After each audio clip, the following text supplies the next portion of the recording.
Tonight, I would like to talk about technology as practice, about the organization of work and of people, and I would like to look at some models that underlie our thinking and our discussions about technology.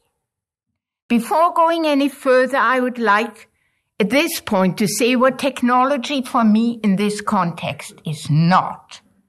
Technology is not the sum of the artifacts of wheels and gears, of rails and electronic transmitters.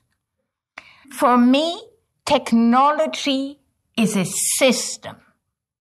It entails far more than the individual material components. Technology involves organization, procedure, symbols, new words, equations, and most of all, it involves a mindset. In this definition, I find a simultaneous description of a conceptual art process.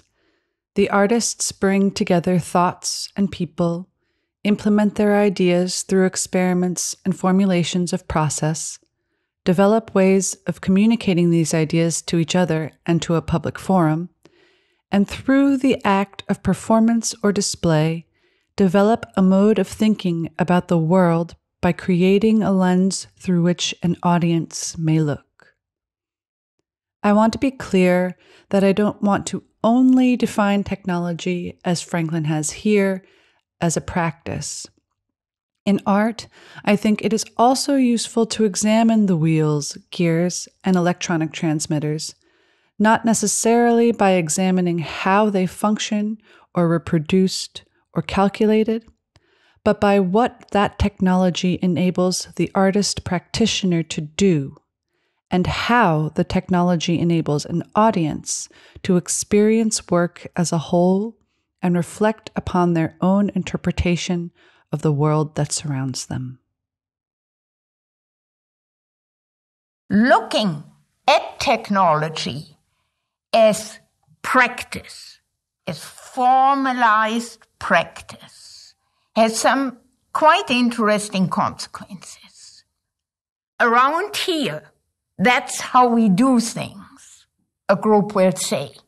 And that's their way of self-identification, because others, quote unquote, do the same thing differently.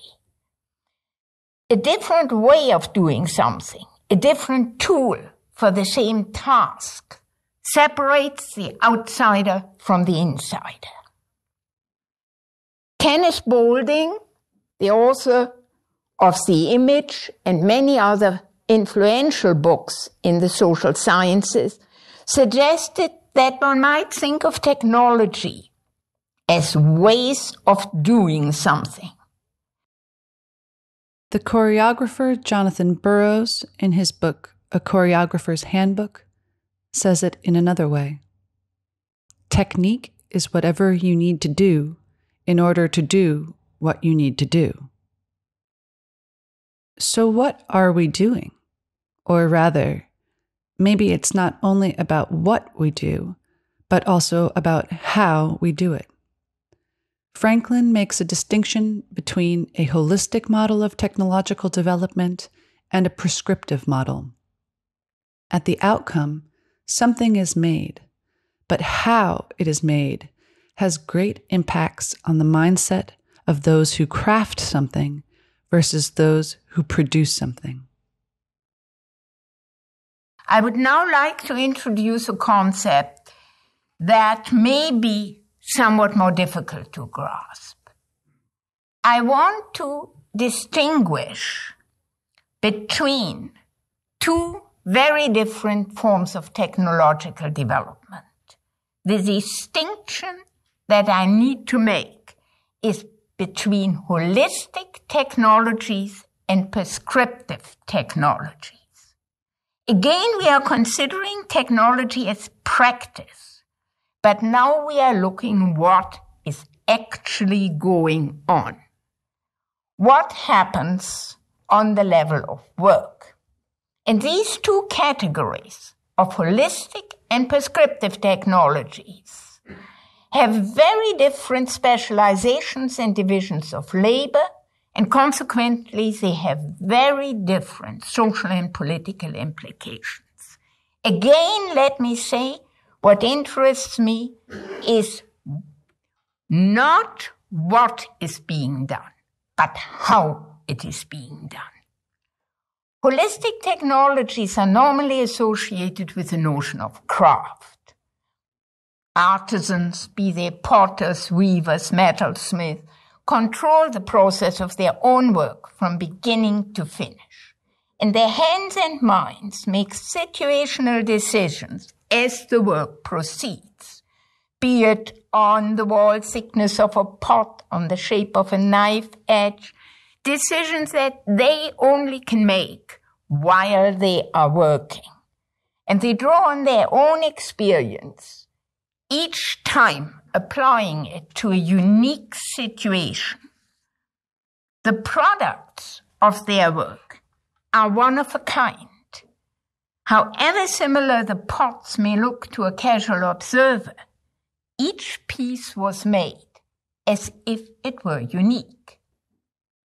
It is quite different from the specialization by process, which I call prescriptive technology, based on a quite different division of labor.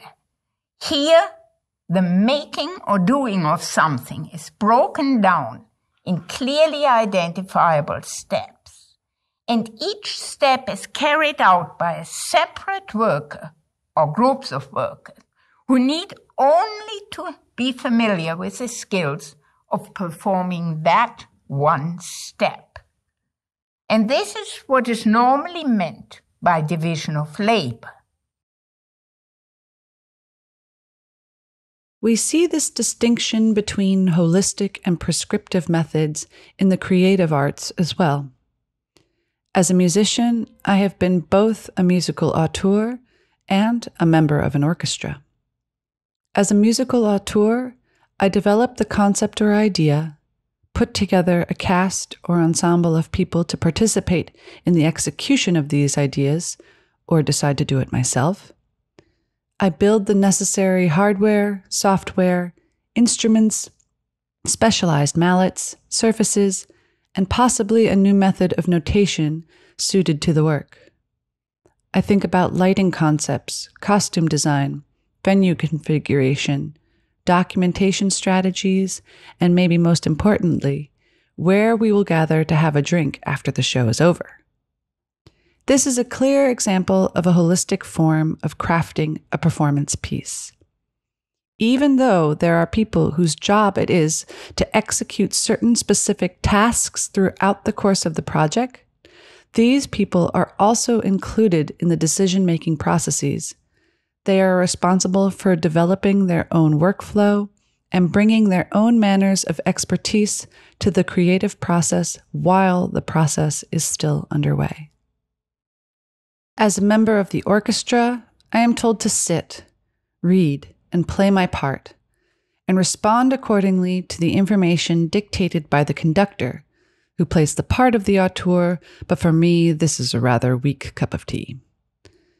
I am considered to be breaking the machine if I interrupt the rehearsal process to ask why we decided to take this and this particular section at a new tempo, or to ask the front desk of my section for advice on how exactly one should execute a particularly gnarly and technically difficult passage of notes on the page. It is my job only to display efficacy of technique and to comply with the directives of the person standing at the podium. I am not to find my own path through, or to define what my role could be in this large ensemble. I'm not even supposed to pull or push my bow in a different direction to my colleagues, even if it is somehow more efficient or more comfortable or even more musically satisfying to do so.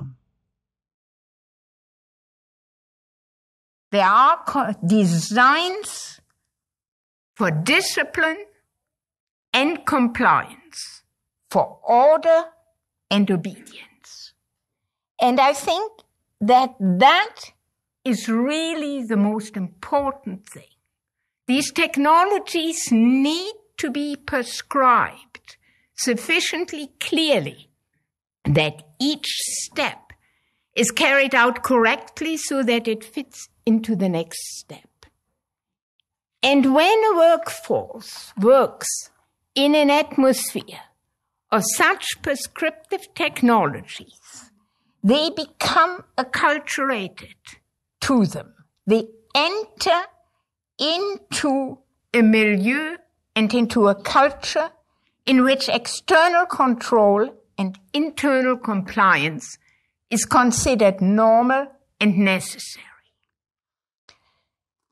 And eventually, everybody thinks there's only one way of doing this. It is a seedbed for orthodoxy. And so, I think, while we should not forget in any way that these prescriptive technologies were exceedingly effective and are exceedingly effective and efficient, they come with an enormous social mortgage. And that mortgage is that we live in a culture of compliance, that we are on and on through these conditioned to accept orthodoxy as normal, that there's only one way of doing it. So what are some other ways of doing it? I find the multimedia collaborations between Namjoon Paik and Charlotte Moorman nicely exemplify a holistic creative model which bucks the normalization, commodification, and general lulling effect of performance practices within Western classical music in the 1960s and 70s. Paik and Moorman's most infamous collaboration is Opera Sextronique. In particular, their 1967 New York performance at the Filmmakers Cinematheque, where Paik and Moorman were arrested, and Moorman was later charged with indecent exposure. Opera Sextronique is a collage of classical music, provocative costuming, or the lack thereof, politicized props, and quotidian movements extended by tactics of time-based manipulations. This is an opera in 4 acts, which Paik calls arias. In Aria 1, Moorman appears on stage clad in an electric bikini, adorned with tiny 6-volt light bulbs which are controlled by Paik via remote control. The sound of a gong is heard, and Moorman slowly and patiently walks the short length of 8 feet over the extended course of 5 whole minutes, finally taking her seat center stage. When she reaches her place, Paik joins her on stage to accompany her in a few excerpts of Massenet's elegy. All the while, the light bulbs of Moorman's electric bikini are blinking on and off. In Aria 2, Moorman now appears on stage topless, wearing a long, formal skirt. She picks up her cello to play sections of Brahms's Lullaby. After Moorman plays 2 measures of the Brahms, she stops to pull out various everyday items from an old suitcase which is stationed next to her. She puts on masks, sunglasses, hats, plays the cello with a prepared bow made of a bouquet of flowers, and after a few iterations of this back and forth between playing the Brahms and handling the suitcase of props, Paik enters the stage, disrupting Moorman's domesticated, if not a bit manic, ritual, and places a battery-powered propeller on each of her nipples, turning her breasts into toy helicopters. There are 2 more arias, where Moorman plays the cello nude from the waist down while wearing a football uniform, and finally, an aria where she performs completely nude and plays a metal bombshell as if it were a cello. Paik and Moorman expand the materials needed to perform an operatic production and remove the label of aria from its expected placement on the throat of a long-winded tenor, putting this label instead onto a blinking bikini, a whirring peep show, a neutered bombshell. Opera sextronique is an example of how Pike and Moorman question the technology as practice of a traditional Western opera and the system which created an audience so lulled into certain expectations by this technology that they refused this new model outright and put those responsible for its creation behind bars. TV Cello was a project that Moorman had proposed to Pike. Moorman says in a conversation with Vin Grabiel, "What I expected him to do was go buy a student cello, an old one, at a pawn shop, and cut 3 holes and insert the tubes, elongate the wires, and I'd have a TV cello. That's not what he did at all." Instead, Pike built a monstrously futuristic cello. He removed the tubes from 3 sets of TVs and mounted them inside plexiglass boxes, 2 large cabinets with 1 smaller cabinet stashed in between. He completed the physical metaphor of a cello with a strip of rectangular plexiglass attached to the top as a fingerboard and peg box, and strung up the boxes with a single string, which was amplified and disturbed the projected image on the television screens. Moorman was responsible for the live performance elements of the work, but it was her own sculptural contributions to the piece which pushed Pike's concept from being a rather blunt translation from classical music object to visual technology object, to a more complicated blurring of these 2 worlds. She insisted that the TV cello should have a bridge placed on one of the screens to help keep the string taut. Later, additional strings and tuning pegs were added to the instrument, which allowed Moorman to have more flexibility and control of her sounds, making the instrument more musically viable and strengthening the TV cello's performative capabilities by adding to the already rich visual landscape a more adaptable sonic and performative opportunity. Pike's personal interest in humanizing technology, along with his own technological skill set, lay the conceptual and practical foundations for this period of their collaborative work, while Moorman's performance with these objects vivifies Pike's concept by connecting it to the human body and activating the technology in the performative space.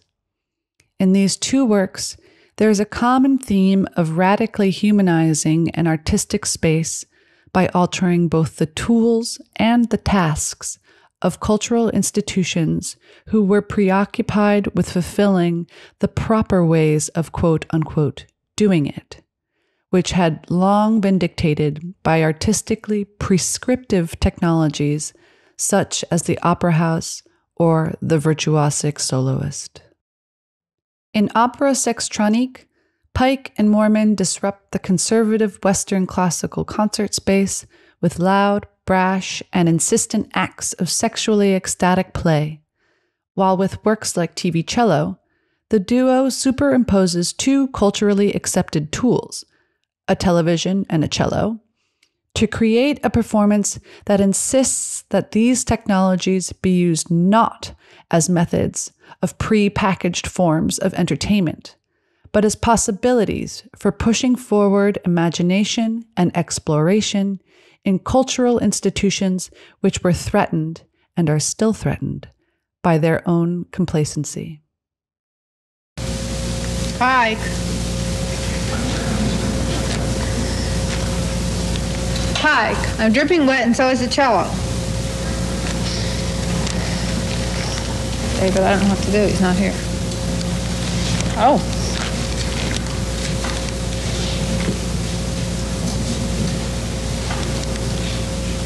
Sir, Maestro, could you find Namjoon Pike?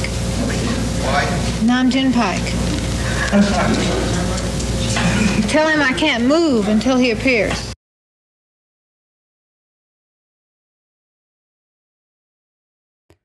I previously invoked Ursula Franklin's notions of, quote, tool and task. And I wanted to give some examples of wonderful artists who I think use these notions of tools and tasks to push against the prescriptive rules of the technology which they use to create their art. For the setup, here once again is Ursula Franklin. I would think that finally I would like to look in terms of the real world of technology into the relationship between tool and task, because there's always a relationship between what you want to do and what you have to do it. The technological order provides a very wide spectrum of particular tools, be these organizational, be they administrative, or be they merely mechanical or electrical. But tasks tend to be structured, often by the newest available tool. And it then looks as if the new tool is not only the best tool, but very often the only tool. And we know it in our own lives in small things. If you get a new kitchen appliance, you begin to slice and dice and beat them ways you've never done before. And you begin to forget that there are other ways to prepare a meal, and eventually you never do it. And by the same token, if your lab gets an electron microscope, it's amazing how many problems have to be looked at the highest possible magnification. And you find great difficulty, and I find great difficulty to persuade students to look at anything under an optical microscope, or heaven forbid, on a magnifying glass. So the tool structures the response, and there can be a real tyranny of tools. And one has to be quite mindful of that.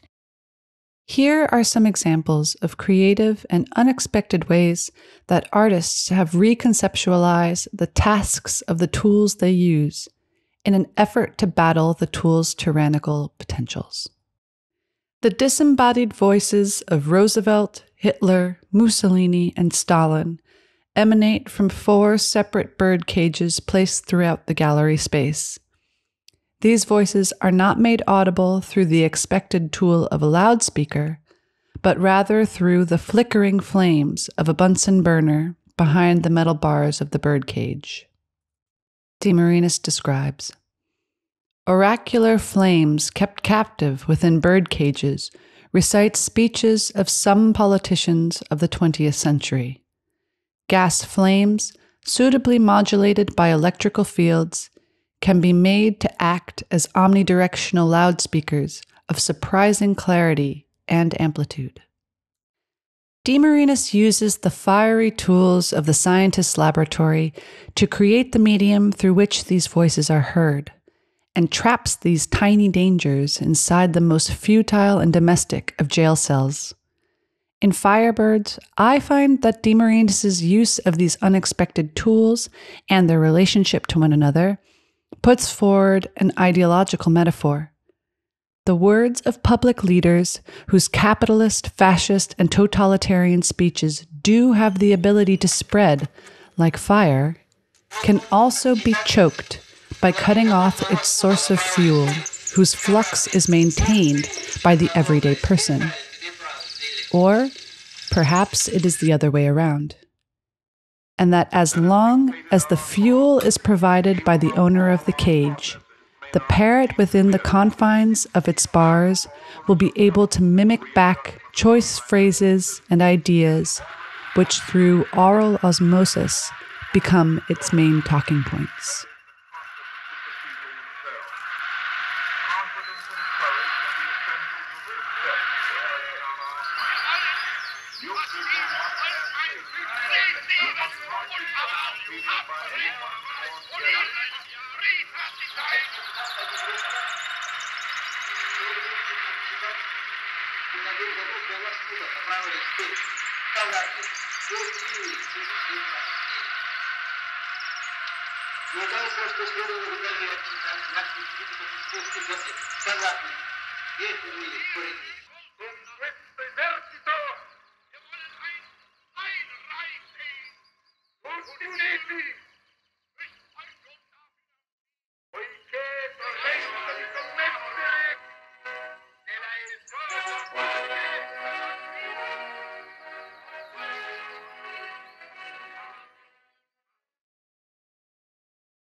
In Menagerie by multimedia sound artist Nolan Lem, the public enters a room permeated by the polyrhythmic clicks of 50 fabricated automatic rifle triggers suspended from the ceiling. Lem describes the relationship between the tools used and the artistic political directive of his piece. Inspired by the collective behaviors associated with biological swarms, this piece repurposes the deconstructed gun trigger as an autonomous sound object to evoke the repetitive nature of gun-related violence. Using statistics taken from the occurrence of firearm-related deaths from each U.S. state, 50 custom-fabricated automatic rifle-style triggers are subject to various self-organizing and behavioral algorithms where they align, synchronize, and evolve to reveal the emergent polyrhythms inherent in American patterns of violence.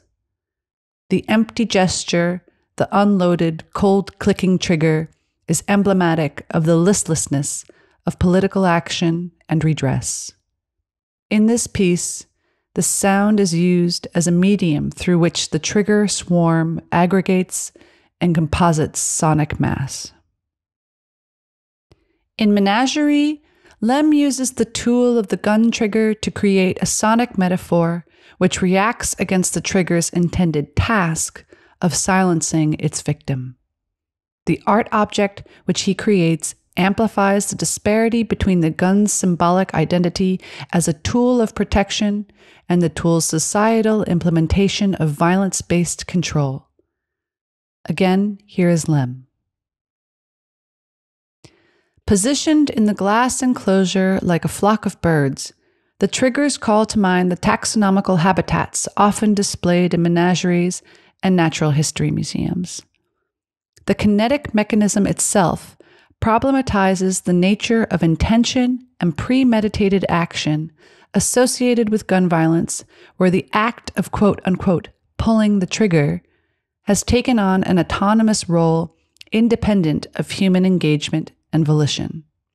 By interrogating the cultural anxieties surrounding firearm ownership, this installation points to a future in which technology, automatization, and a persistent military-industrial complex have created the ideal habitat from which these mechanisms can reproduce, proliferate, and swarm.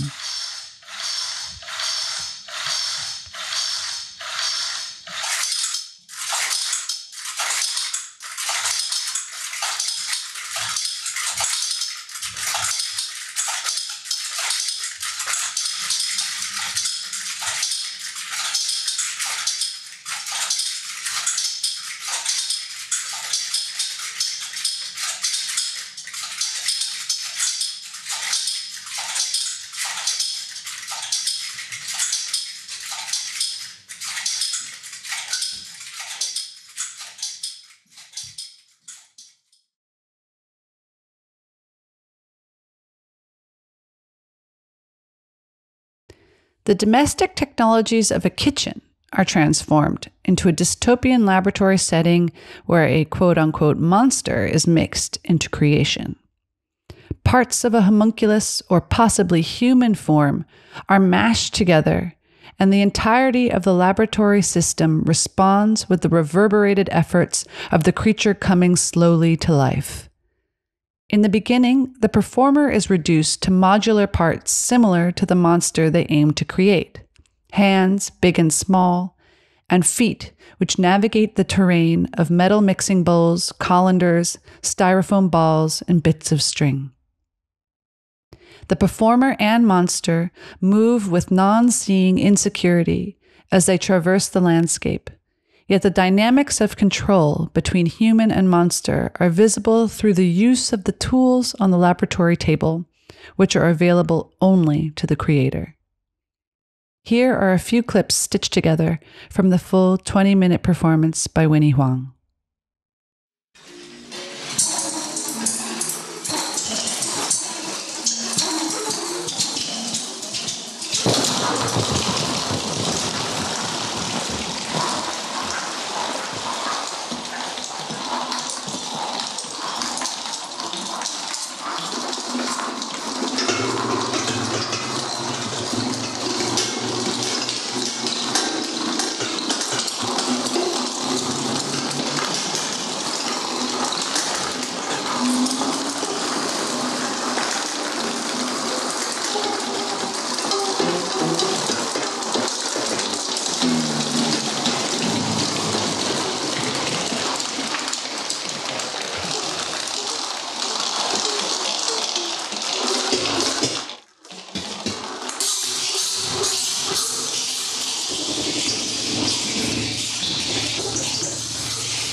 The monster is rendered by dismantling the useful, modular, removable parts of the performer-creator and depositing them onto the alchemical surface of the laboratory, in what I personally read to be a metaphor for the biological preference of dominant genes.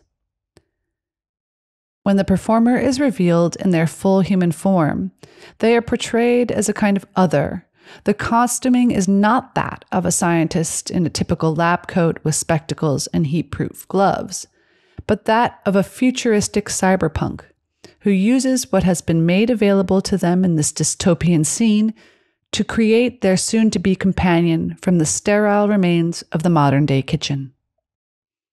There is both tenderness and control, domination and acceptance of the creature as it gestates and learns how to become a part of its own environment, sometimes in an unwieldy and unpredictable manner, though always controlled through the realms of puppetry by the creator. As the monster screams to life, the creator gently rocks and comforts its creation, indicating an additional layer of an uncertain maternal relationship between human and monster. In How to Make a Monster, Cohen Elias and Huang supplant the feminine associations of domesticated kitchen tools with the Frankenstein myth, a kind of birth or rebirth, which materializes not in the form of a salad or cake, as the tools on the table might imply, but into a chattering, screeching imp, equipped with only the necessary parts of a human form which allow it to experience its fabricated universe. But of course, the monster is not satisfied until it can have control over the bodily form of the creator, and it exerts its dominance as soon as it has legs. I'd now like to briefly consider some benefits of misusing technological tools. In Yasuno Tone's work for Wounded CD, the artist embraces glitch and the malfunctioning of a technological object to create a whole genre of music, which is still performed and employed through different mediums today. In 1997, Tone issued the album that you are hearing now, titled Solo for Wounded CD. Tone describes his extended technique in a note from his performance at the Love Bites Digital Art Festival. In the fall of 1984, after reading a chapter on digital recording in a Japanese book, I wondered if it would be possible to override the error-correcting system of a CD player. If so, I could make totally new music out of a ready-made CD. I began by simply making pinholes in a bit of Scotch tape, which I stuck to the bottom of the CD. The Scotch tape not only changed the pitch and timbre, but also the speed and direction of the spinning disc. To my surprise, the prepared CD seldom repeated the same sound when I played it again, and it was very hard to control. The machine's behavior was very unstable and totally unpredictable. I therefore thought it would be perfect for performance. Through physical manipulations of the CD and forcefully overriding the error-correcting functions of the CD player, Tone encourages and extracts an exhilarating tangle of sonic results of the tool's misuse.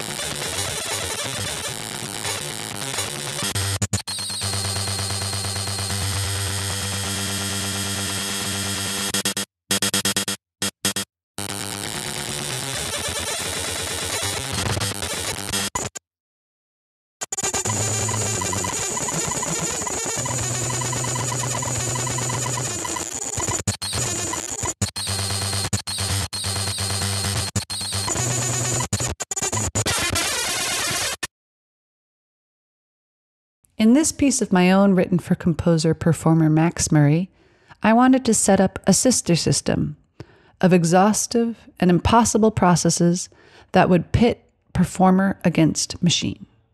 To set things up, I sat down at a MIDI keyboard and attempted to play a simple diatonic scale over and over and over again until my fingers were exhausted and cramping.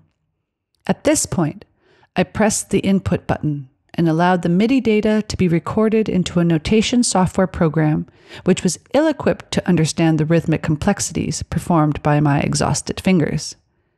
This software automatically quantized my performance, understanding my fluctuations in tempo as inaccuracies, and according to the program's quantization logics, washed away the human qualities of fatigue, which I interpreted as a conceptual point of intrigue, thus rendering my painful performance into an absolutely inane series of ascending etude-like scales through the voice of my pre-selected MIDI tuba instrument.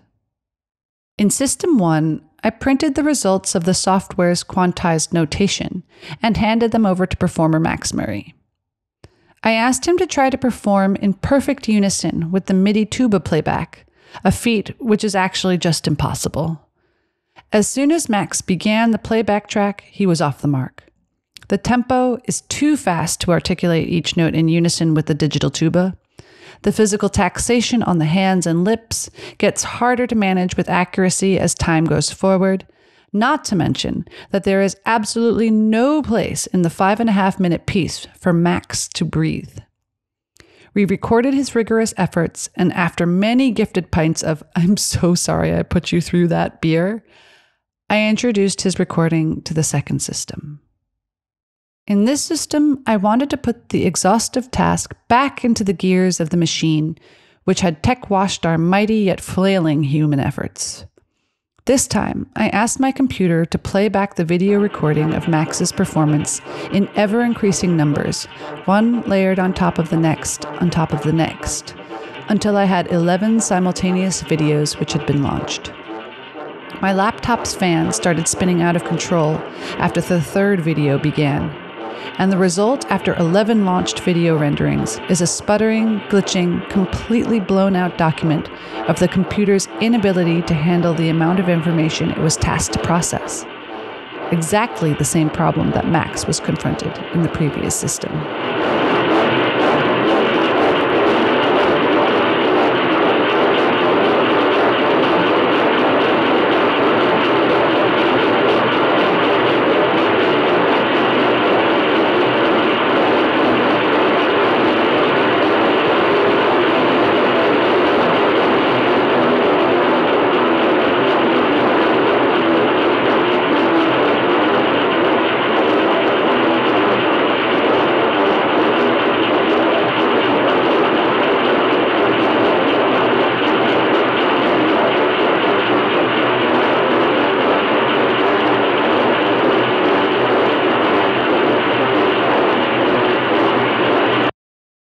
From an audience standpoint, this piece is awful to watch and to listen to.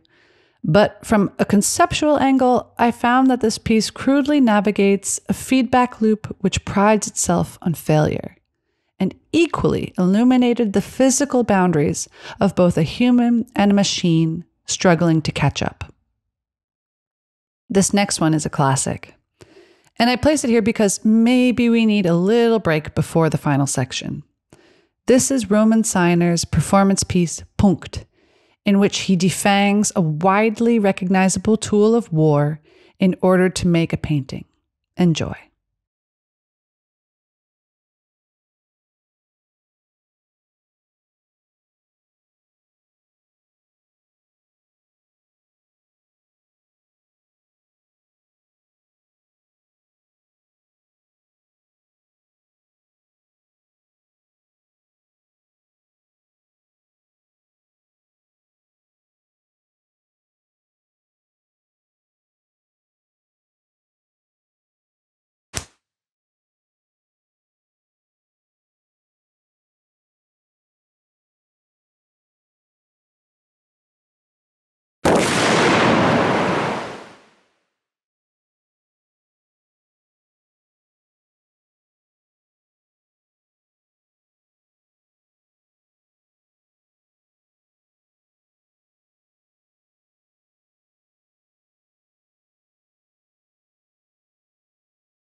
In this final section, I wanted to bring back the words of Ursula Franklin and her ideas on the different types of realities that we experience as humans. She outlines different levels of reality and defines them in her writings, The Real World of Technology, a publication based on and expanding upon her lecture series. When I talk about reality, I'm not trying to be a philosopher. I think of reality as the experience of ordinary people in everyday life. There are different levels of reality. The first level of reality is that nitty-gritty stuff, the direct action and immediate experience, the sort of thing I like to call vernacular reality. It's bread and butter, soup, work, clothing and shelter, the reality of everyday life. This reality is both private and personal, but it is also common and political. I will call extended reality that body of knowledge and emotions we acquire that is based on the experience of others. Here we have all those experiences that we would have had we been there. These are the experiences of war, of depression, of old age, of foreign travel. Extended realities also include artifacts, which we try to make part of our own reality because we like to draw on that continuity, on that experience of the past. Over and above this, we live with what I call constructed or reconstructed reality. Its manifestations range from what comes to us through works of fiction to the daily barrage of advertising and propaganda. It encompasses description and interpretations of those situations that are considered archetypal rather than representative. These descriptions furnish us with patterns of behavior. All of the realities I mentioned have been profoundly affected and distorted by modern technology. In terms of the realities that we have discussed, the message transmission technologies have created a host of pseudo-realities based on images that are constructed, staged, selected, and instantaneously transmitted. The images create new realities with intense emotional components. In the spectators, they induce a sense of quote-unquote being there, of being, in some sense, a participant rather than an observer. There is a powerful illusion of presence in places and on occasions where the spectators, in fact, are not and have never been. Because there are now technological and economic means of creating these pseudo-realities of images and exposing a large part of the globe to them, experienced realities and their dynamics have changed and keep on changing. I wanted to include this quote from Franklin because it outlines many conceptual underpinnings of the last work that I wanted to show tonight. My piece, Nice Guys Win Twice, which I made in collaboration with Konstantin Basika, who programmed and executed all of the video projections, and the ensemble Senatet from Denmark. Nice Guys Win Twice is a work for 10 performers, live electronic sound and video landscape, where the ensemble is sent to perform absurdist rituals, surveying the validity of imagined facts through a projected filter of dreaming and pulsing webs. Ritual incantations of the everyday are incited as reminders of our habits and the ways in which small changes in the type of information that we ingest can affect our daily outlook. The video landscape shivers and twirls with ocular tricks, sonic tremors, and animations of the inanimate objects on stage. The performers switch voices, learn new gestures, and blur their identities to a conglomerate whole. In a flight of fantasy, a school of flying fish airlifts themselves above the stage, crashing into one another, raising and lowering themselves into the performance space to create a wrecking ball of chaos and charm. We experience the suspension and release of our disbelief as the performance teaches us how to distrust the acceptance of our own oral ocular information and to adapt to new ways that our senses function and misinform us within the vibrating dream world. I will close by showing you the last movement of Nice Guys Win Twice, which I think can be viewed on the levels of vernacular, extended, and pseudo-realities. The ensemble is divided into two. One half is placed at the very back of the stage with their instruments and asked to improvise with a soundscape of mechanical sounds and archival recordings from wax cylinders. The other half is tasked with carefully pushing cardboard boxes around the stage. On these boxes is projected different everyday video footage, making the boxes look like moving television screens. They move the boxes around in different configurations and eventually build up a stacked wall of blinking, glitching television sets, which separate the builders from the instrumentalists in the back. A vernacular reality is represented by the sounds and images themselves. Fish bowls, security camera footage, iconic game show reels, the familiar sounds of public transportation, meat cooking in a pan, and also in the tangible act of pushing boxes around like a snail-paced moving company.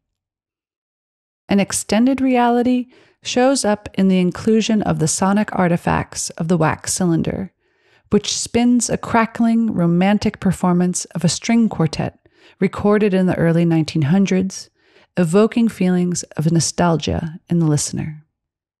In the act of building the wall, the performers on stage slowly create a pseudo-reality, which the audience over time is coerced into accepting. First, by suspending their disbelief and accepting the illusion of modular and movable televisions magically lighting up across the stage, and then by filling these magical screens with representations of the everyday, which have become commodities of our daily surfing of the internet. The familiarity and everydayness of the images which are projected makes this an easy leap of faith. The performers build a literal wall separating the analog worlds of the instrumentalists behind the wall and the projected pseudo-reality which appears on the screens. In the end, the spell of this constructed pseudo-reality is lifted by suddenly breaking the digital sound floor with an upheaval by the acoustic instruments, who pick up the melody in the wax cylinder recording and perform it in real time on stage. And by literally breaking a hole in the constructed wall with a mechanical flying fish, who can be seen as an escapee of the projected fish tanks which kept the pseudo-reality intact.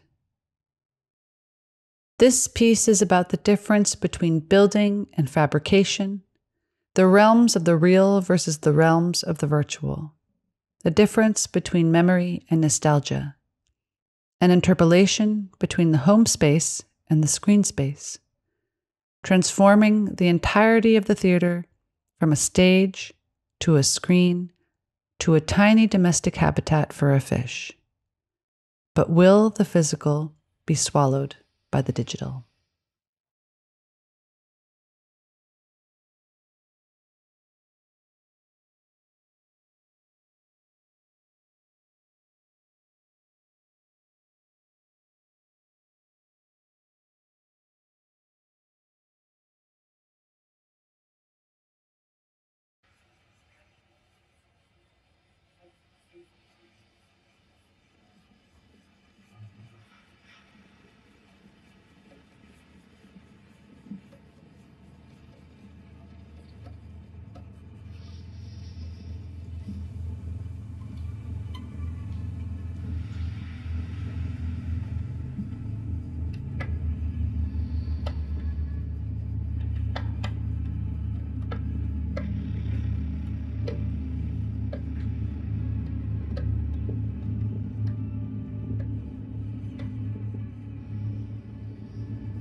Ursula.